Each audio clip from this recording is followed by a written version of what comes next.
بسم اللہ الرحمن الرحیم۔ السلام علیکم ناظرین، آپ کا میزبان علی حسین اسکائی نیوز کے ساتھ ایک بار پھر سے حاضر ہوں۔ جی، پاکستان میں آئینی بحران دن بدن بڑھتا جا رہا ہے، اور یہ کوئی آج سے نہیں شروع ہوا کہ آج ایک آئینی بحران شروع ہوا ہے۔ یہ 2 سال سے آئینی بحران پاکستان میں جنم لے چکا ہے۔ جب سے عمران خان کی 9 اپریل کو حکومت چھینی گئی تھی، یعنی کہ سازش کے طور پہ حکومت گرائی گئی تھی، تب سے پاکستان میں ابھی تک پولیٹیکل سٹیبلٹی نہیں آئی، جو مرضی کر لیا گیا۔ اچھا، ایک تو پولیٹیکل سٹیبلٹی ڈی ریل ہو گئی، ٹھیک ہے، پھر اس کے اوپر آپ نے ظلم، جبر، بربریت، مزید لا لیسنس کا انتظامیہ نے اور قانون کے اداروں نے مظاہرہ کیا۔ ایک تو ٹھیک ہے، پولیٹیکلی سٹیبلٹی آپ سے ڈیریل ہو چکی، آپ نے جو کرنا تھا کر دیا، اب اس کو کنٹرول کرنے کی بجائے، اس کے اوپر قابو پانے کی بجائے اور مزید کوئی آئینی اور سیاسی بحران نہ پیدا ہو، اس کو ختم کرنے کے لیے آپ نے کیا کیا؟ کچھ بھی نہیں کیا، خاموشی سے تماشا دیکھتی رہے۔ تمام طاقتور لوگ اس میں مصروف عمل رہے، اور ساتھ میں سہولت کاری کرنے کے لیے عدالتوں کو شامل کر لیا گیا، اور سب سے بڑا جو کردار آئینی بحران پیدا کرتا آ رہا ہے وہ ہے election commission, chief election commissioner Sikandar Sultan Raja. کہاں سے بات شروع کروں اور کہاں پہ ختم کروں؟ موصوف 75 سالہ تاریخ میں اتنا متنازع ترین شخص نہیں آیا جس نے چیف الیکشن کمشنر کا عہدہ سنبھالا ہو اور پھر اپنی انا، ضد اور جانبداری کا وہ مظاہرہ کیا ہو کہ پاکستان میں سیاسی بحران در بحران چلتا آگے شروع ہو گیا، ایک سلسلہ شروع کر دیا۔ کیسے؟ فار ایگزامپل، ایک سیاسی بحران شروع ہوا کہ آپ نے رجیم چینج آپریشن میں ایک چلتی ہوئی حکومت کو رگڑے لگا دیا، ٹھیک ہے۔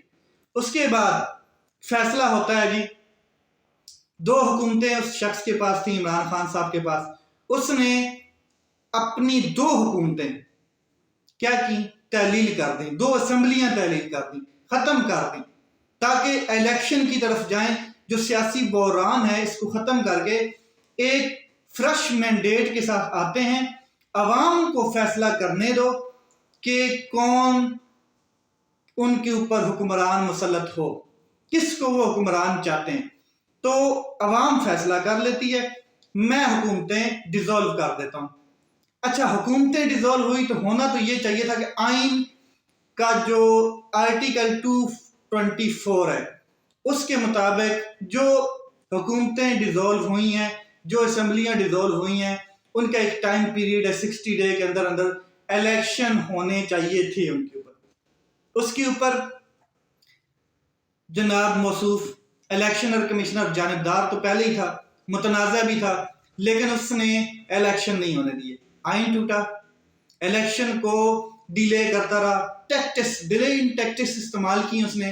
میرے پاس پیسے نہیں ہیں، ہم تیار نہیں ہیں، ہم مردم شماری کرا رہے ہیں، ہم یہ کام کر رہے ہیں، ہمارے پاس اتنے اخراجات نہیں ہیں، ملک کے حالات ٹھیک نہیں ہیں، اور دہشت گردی کی رپورٹس ہمارے پاس ہیں، انٹیلیجنس نے ہمیں یہ رپورٹس دی ہیں، اب بھی حالات نہیں ہیں، ابھی سردی ہے، ابھی گرمی ہے، ابھی پانی کم ہے، ابھی زیادہ ہے۔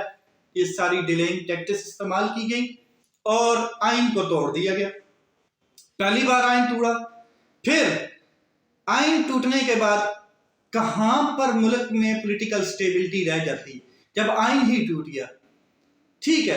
اس کے اوپر سونے پہ سہاگا کیا کیا جناب موصوف نے کہ پھر جب وفاقی حکومت ختم ہوتی ہے، جاتی ہے، تو اس کے بھی 90 دن کے اندر الیکشن کروانے تھے، ہر حالت میں الیکشن کروانے تھے، وہ بھی الیکشن نہیں ہو پائے، عدالتوں تک گھسیٹا گیا، چیزیں عدالتوں تک گئیں، خود بھی الیکشن کی ڈیٹ نہیں دی، اور صدر پاکستان جو ڈیٹ دیتے تھے وہ بھی نہیں ایکسیپٹ تھی۔ اور پھر معاملے عدالتوں میں گئے. آگے عدالتیں تو ماشاءاللہ پہلے ہی کسی اور کے کنٹرول میں چل رہی تھیں، کسی اور نے ان کے اوپر قابو کیا ہوا تھا. ان کے فیصلے آپ کے سامنے، پچھلے 2 سال کے عدالتوں کے فیصلے اٹھا کے دیکھ لیں، چند ججز کے علاوہ باقی آپ کے سامنے ہیں. کوئی ایسا شخص جس نے آئین کے ساتھ کھڑے ہو کے آئین کا حلف لے کر آئین کو نہ توڑا ہو، وہ آپ مجھے بتائیں. ہر شخص نے سہولت کاری اور اپنا رول، جانبدارانہ رول ادا کیا اور الیکشن کمیشن کے ساتھ کھڑا ہو گیا، کیونکہ پیچھے سے ہوائیں کچھ اور چل رہی تھیں، فیصلے بند کمروں میں ہو رہے تھے، تو کام ڈال دیا گیا. اب آئین ٹوٹتا ہے وفاقی حکومت ختم ہونے کے بعد، اس کے الیکشن نہ کروانے پر پھر آئین ٹوٹتا ہے. جو یہ الیکشن ہوئے، 2 بار آئین ٹوٹا ہے اس سے پہلے. اب جو الیکشن ہوئے پاکستان کی 75 سالہ تاریخ میں متنازع ترین الیکشن یہ ہوئے ہیں، جس میں ہر سیاسی پارٹی سوائے ایک سیاسی پارٹی کے، جس کو پروٹوکول دیا گیا، جس کے لیے فیلڈ تیار کیا گیا، جس کے لیے کیسز معاف کرائے گئے، جس کو لا کے لانچ کرنا تھا، اس کے علاوہ باقی تمام رو رہی ہیں، پیٹ رہی ہیں اور سڑکوں پر ہیں کہ الیکشن کے رزلٹ کچھ اور ہیں اور یہ چینج کیے گئے. اگر جو پہلے رزلٹ آ رہے تھے فارم 45 کے حساب سے بھی اگر میں آپ سے بات کروں تو پاکستان تحریک انصاف کے آزاد امیدوار جن سے ہر حالت میں الیکشن مینڈیٹ چھینا گیا، فارم 45 کے مطابق وہ 125 منیمم یا 130 سیٹیں وہ جیت چکے تھے، سادہ اکثریت. اور جو کلیم کر رہی ہے پی ٹی آئی وہ تو 180 کر رہی ہے. یہ طریقہ کار ہوا. الیکشن کے اندر 8 فروری کو رزلٹ روک دیے گئے اور روکنے کے بعد پھر انجینئرنگ کی گئی، پولیٹیکل انجینئرنگ کی گئی. جو جہاں سے آرڈر آیا اسی کو فالو کیا گیا اور ایک رزلٹ فارم 45 کو پسے پشت ڈالتے ہوئے فارم 47 تیار کیا گیا، فارم 48 تیار کیا گیا اور فارم 49. اور پھر آپ کہتے ہیں ملک میں سٹیبلٹی نہیں ہے. ملک میں سیاسی سٹیبلٹی کیسے آتی ہے جناب؟ کوئی شخص پوچھنے والا ہے اس سکندر سلطان راجہ سے جو کہتا ہے کہ میرے خلاف کسی نے کوئی بات کی تو توہین الیکشن کمیشن کے رگڑ کے رکھ دوں گا اس کو. سنا تھا عدالتوں کی توہین ہوتی ہے، سنا تھا ججز کی توہین ہوتی ہے، اعلیٰ منصب پہ بیٹھے سپریم کورٹ آف پاکستان کے چیف جسٹس کی توہین سنی تھی، اس عدالت کی توہین سنی تھی اس عدالت میں لوگوں کے لیے انصاف ہوتا ہے. اب یہ کون سی توہینیں شروع ہو گئی؟ توہین الیکشن کمیشن، کل تو آپ کہیں گے توہین مریم نواز، توہین چیف منسٹر، توہین پرائم منسٹر، توہین ڈی سی پی، توہین کمشنر، توہین الیکشن کمشنر. یہ ساری توہینیں ہیں تو عوام کہاں جائے گی؟ کس کے در پہ جائے گی؟ کون سی عدالت کا دروازہ کھٹکھٹائیں گے؟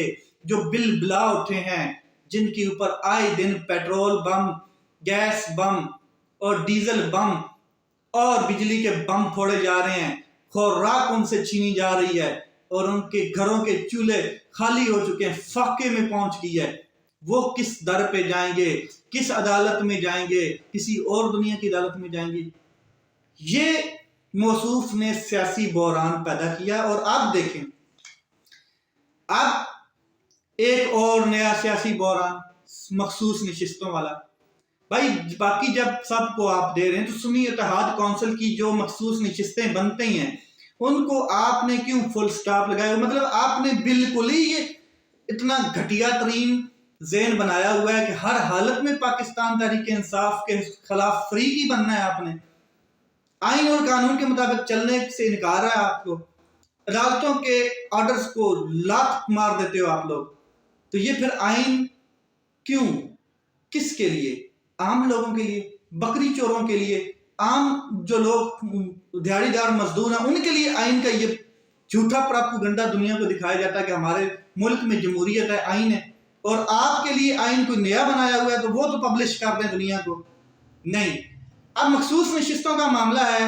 صدر پاکستان نے 26 تاریخ کو سمری انکار کر کے واپس کر دی کہ میں جب تک جو آرٹیکل 224 ہے اس کے رولز پروسیجر مکمل نہیں ہوتے اور اسمبلی کمپلیٹ نہیں ہوتی، میں اس کو دستخط نہیں کرتا ہوں، اور رولز کے مطابق جو اسمبلی کی مکمل سیٹیں ہیں وہ 366 سیٹیں 326 رول کے مطابق سیٹیں ہیں، اور یہ مکمل ہونی ہے تب جا کے اسمبلی کا حال مکمل ہوتا ہے، اور اس میں 60 سیٹیں ریزرو اور مائنورٹیز کی ہیں، تو یہ بھی مکمل ہونی ہے، تبھی تو حال مکمل ہونا ہے۔ تو صدر پاکستان نے تو بالکل آئین کے مطابق وہ اسمبلی کو اٹھا کے واپس بھیج دیا کہ آپ مخصوص نشستیں دیں، اسمبلی کا کورم پورا ہو، تاکہ اس کے اوپر پھر کیا صدر پاکستان کو نہیں پتہ ہے کہ ملک میں سیاسی بحران ہے؟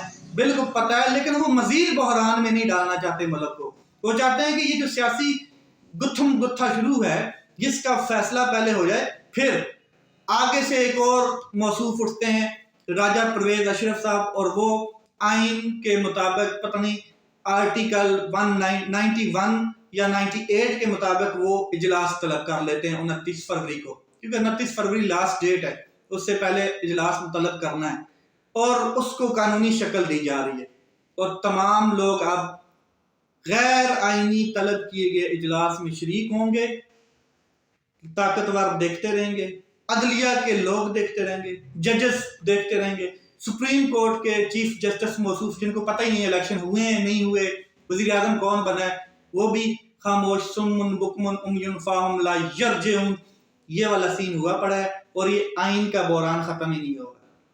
جب آئینی بحران ختم نہیں ہوگا، سیاسی بحران مزید ابھی جنم لینا ہے، مزید جیسے یہ معاملے عدالتوں میں جانے ہیں، یہ سڑکوں پہ جانے ہیں، کورٹ کچہریوں میں جانے ہیں، یہ معاملے پارلیمنٹ میں جانے ہیں، احتجاج ہونے ہیں، اپوزیشن بننی ہے، یہ تو ختم نہیں ہونا معاملہ۔ پھر ملک میں معاشی سٹیبلٹی کہاں سے آئے گی؟ کون باہر سے آ کے اس میں انویسٹ کرے گا؟ کون باہر سے آپ کو کشکول میں آپ کے ڈالے گا؟ جو بھی آپ نے کشکول تیار کرنا ہے، اور وہ پھر شہباز شریف صاحب کے ہاتھ میں پکڑانا ہے، اور ساتھ اس کے ایک طاقتور شخص ہونا ہے، اور اس نے جا کے اس کشکول کو دنیا کے سامنے پریزنٹ کرنا ہے، اور کشکول میں ڈالنے سے پہلے دنیا نے دیکھنا ہے کہ پیچھے ان کے ملک میں سٹیبلٹی ہے، پولیٹیکل سٹیبلٹی ہے، یا لوگ سڑکوں پر نکلے پڑے ہیں مجموعی طور پر 14-15 سیاسی پارٹی سڑکوں پر ہیں، ان کا مینڈیٹ چوری ہو چکا ہے، ان کی نشستیں چوری ہو رہی ہیں، ان کو اقلیتی نشستیں نہیں دی جا رہی ہیں۔ اس کے علاوہ پاکستان تحریک انصاف کے ساتھ ایک اور گیم جا رہی ہے کہ جس حلقے میں کم سیٹیں ہیں، کم مارجن سے کوئی ان کا امیدوار جیتا ہوا ہے، اس حلقے کو کھول کے بیٹھیں اور دوسرا امیدوار جتوا رہے ہیں۔ یہ لودرا میں کل ہو چکا ہے، اب ایک اور حلقے میں ہوگا۔ یہ الیکشن کمیشن اتنی اس کی ہونے کے باوجود، اتنا متنازع ہونے کے باوجود، یہ ابھی تک اپنی سیٹ کے اوپر چپک کے بیٹھا ہے، اور کوئی شخص نہیں ہے اس کو پوچھنے والا، نہ کوئی عدلیہ کا جج اس کو پوچھنے والا ہے، نہ سپریم کورٹ آف پاکستان کے جسٹس پوچھنے والے ہیں، نہ کوئی طاقتور ادارے پوچھنے والے ہیں، کوئی نہیں پوچھنے والا، بے لگام چھوڑا ہوا ہے، اور ایسے چھوڑا ہوا ہے کہ جیسے وہ ایک فریق بن کے صرف پاکستان تحریک انصاف اس کو نظر آتی ہے، اس کے فارن فنڈنگ نظر آتے ہیں، اس کے توشہ خانہ نظر آتے ہیں، اس کی پارٹی کا نشان نظر آتا ہے، اس کی پارٹی کے امیدوار فارم 45 نظر نہیں آتے، اسی کے امیدواروں کے کیا کہتے ہیں سارے نشان الگ الگ اس کو نظر آتے ہیں۔ یہ سارے کا سارا اس کے پیچھے لگا ہوا ہے، اس کا فوکس ہی وہ ہے، باقی تمام پارٹیز کو انجوائے کرا رہے ہیں۔ یہ کہاں آئین کے کس آرٹیکل میں لکھا ہے؟ یہ سٹیبلٹی ایسے نہیں آئے گی۔ لیٹس سی کیا ہوتا ہے۔ عمران خان صاحب کے جو کیسز ہیں، وہ سائفر، توشہ خانہ، یہ سارے لگے ہوئے تھے، ڈویژنل بینچ سن رہا تھا اسلام آباد کا، جسٹس حسن گل اورنگزیب اور چیف جسٹس عامر فاروق، انہوں نے 29 فروری کو ایف آئی اے سے اور نیب سے جواب طلب کر رکھا ہے، باقی کسی سے کوئی جواب طلب نہیں کر رکھا ہے، باقی کیسز سب کے فری چل رہے ہیں، اور باقی سارے انجوائے کر رہے ہیں توشہ خانہ والے، صرف عمران خان صاحب کے اوپر فوکس ہے۔ اپنا خیال رکھیں، اپنے بھائی کے اس چینل کا خیال رکھیں۔ پاکستان زندہ باد۔